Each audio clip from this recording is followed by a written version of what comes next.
Do we have to accept everything as God's will?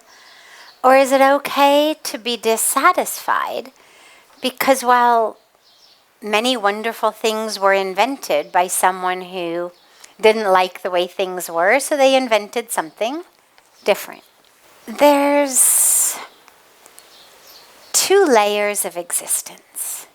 There's actually many layers, but we'll categorize them into 2 categories for the simplicity of a short satsang rather than a 1-year course on levels of being and consciousness. And the 2 layers are, we could call them the physical level, and then we could call them the spiritual level. So we've got both of those 2 levels, 2 layers. Each of us has a physical body, bleeds if you cut it,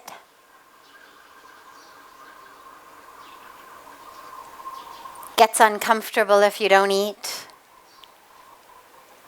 uncomfortable if you don't sleep, eventually gets sick, passes away. The physical body keeps changing. Then we have our soul, spirit. Never born, never dies, never changes, one with all. And I begin this answer with that because the question is trying to take 2 levels, 2 layers, and merge them into one. And you can't really do that. We have to take both layers at the same time because they're both important. Even as we grow and expand and deepen as spiritual beings, we're not supposed to neglect the body. This is why there's such a beautiful emphasis in the spiritual world on yoga, on pranayam, on living a sattvic life, not only because it helps us spiritually, but because it takes care of our physical bodies. So even as we live as spirit, as soul, we know we've got a body and we need to take care of it. Now, the way that these 2 layers show up in our life a lot is on the spiritual level. Everything is perfect. There is nothing but God. Everything is God. On the physical level, things need to be changed. There's hungry people. There's oppressed people. Environment is being polluted and destroyed. There's so much to be done. A very simple way to think about it is you're walking down the street and somebody in front of you trips and falls. Okay? Now everything's perfect. Everything's God, right? We say, Aham Brahmasmi, I am God, everything is God.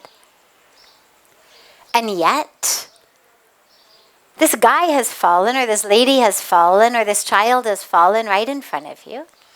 Obviously, you need to bend down and help them up, even though everything's perfect. And the 2 of them don't cancel each other out. It's not that because I feed the hungry, I don't think everything's perfect. It's not that in planting trees we somehow are doubting the perfection of God. We live both levels simultaneously. Everything is perfect. Everything is God.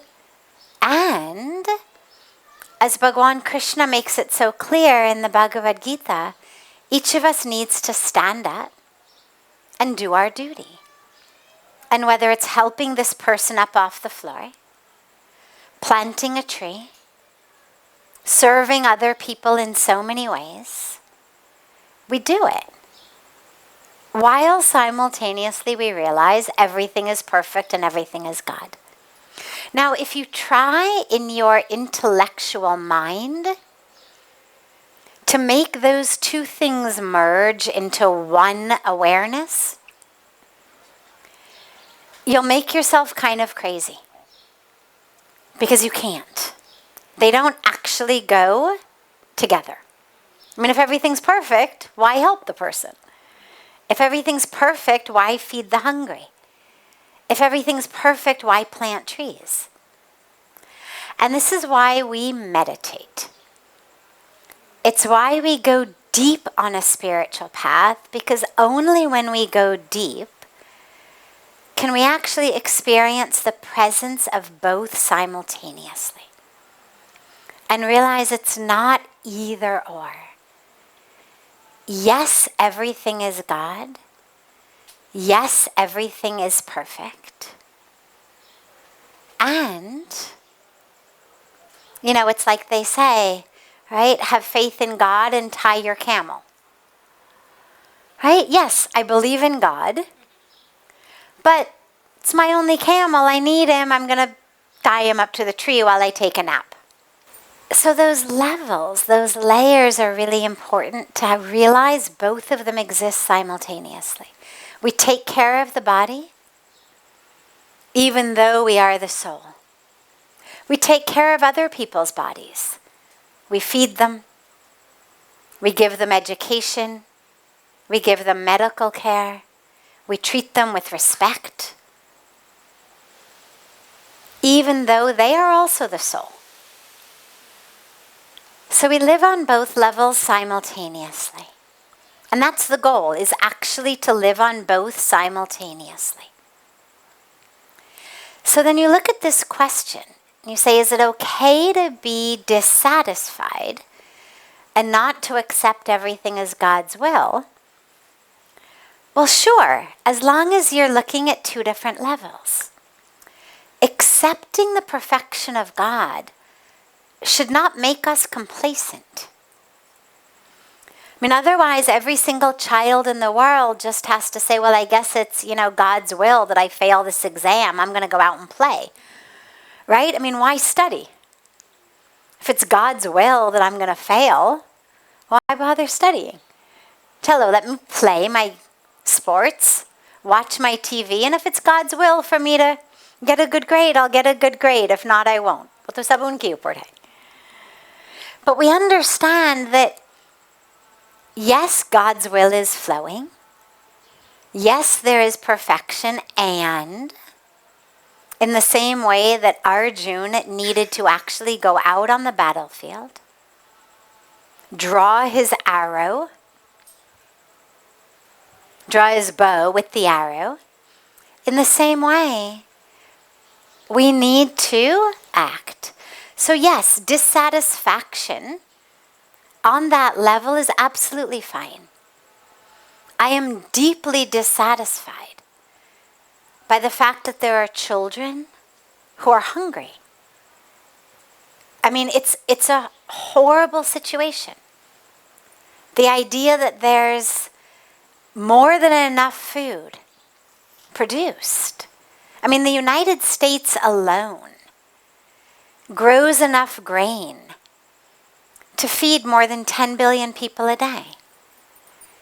But that grain goes to feed the chickens, the cows, and the pigs who become hamburgers, hot dogs, and chicken McNuggets instead of being used to feed people. So tens of thousands of people, tens of thousands of children as well, are dying of hunger every day. And we could feed them all. That makes me deeply dissatisfied. And so we work. And we serve. That dissatisfaction, whether it takes the form of pain, sadness, grief, anger, those are catalyzers They're catalyzing emotions. They're the stuff that get us up off our rear ends, up early in the morning, that make us work to change that with which we are dissatisfied. But at the same time, in the midst of all of it, we must also remember it's all God. It's all God. And that's why, again, we meditate. Because when I meditate, I'm no longer dissatisfied. Right? When I meditate, I touch and experience that infinite perfection. And there is no me, and there is no separate being, and there is no child dying of hunger, and there is no tree being cut down. There is just consciousness. And that enables us to serve without that stress, without that attachment, without that level of panic. Because we know on a deep level, yeah, it's all God. And it's all perfect. And our dissatisfaction is part of that perfection.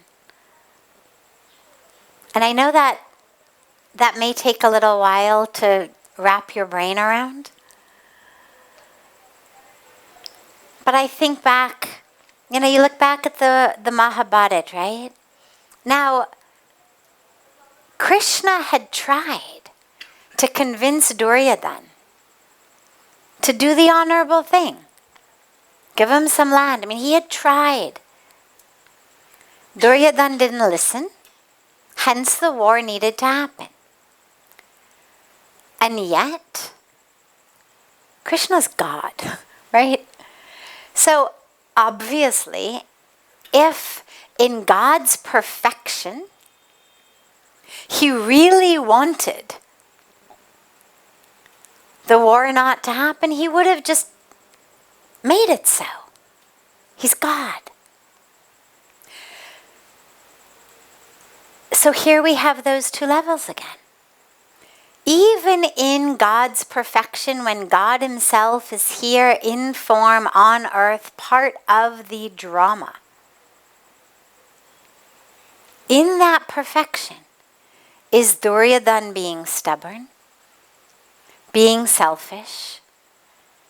Is Arjuna being worried and stressed so that the Bhagavad Gita gets spoken? So that all of us can have it? And also, of course, so many other karmic threads that are woven into the story.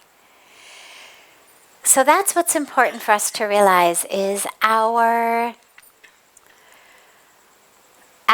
anger at situations, our dissatisfaction, our pain, is part of that perfection because it makes us act to restore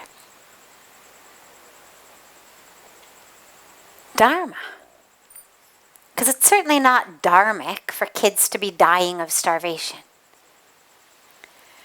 And so when we have that pang of anger, of sadness, of grief, we work, we serve. So allow yourself, not with your intellectual brain, but with your intuitive feeling heart, with your consciousness as you meditate, to just allow both levels of existence to exist simultaneously. And allow yourself and your awareness to seamlessly and smoothly embrace both, live with both, flow back and forth between both. Yes, we are serving and working.